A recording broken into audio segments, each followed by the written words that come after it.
adın var yüreğimde gizlenen, her nefeste sessiz sessiz seslenen. Ne kadar uzak olsan da menden, yolum dönüp yine sana gelen. Geceler ay senden danışır mənə, ulduzlar adını yazır semaya. Ben seni itirmeyden yok, sensiz yaşamaktan korkuram daha. Sen benim yarım kalan duamsan, susan da belə eşittiğim ses.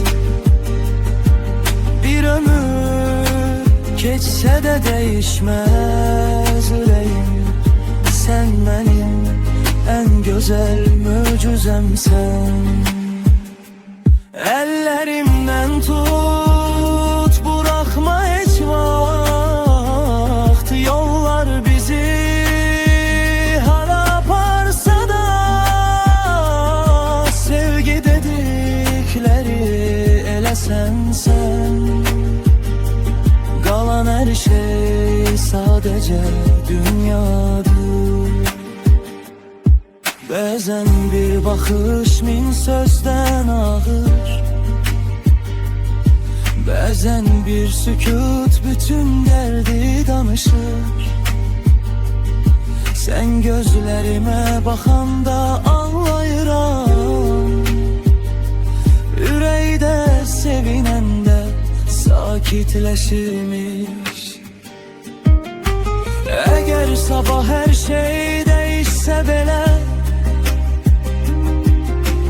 ben yine adını pıçıldayacağım.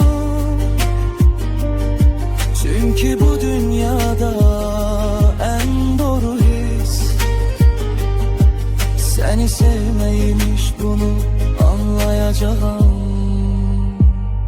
Sen benim yarım kalan duamsan, susam da böyle eşittiğim ses. Bir ömür geçse de değişmez yüreğim, sen benim en güzel mucizemsen.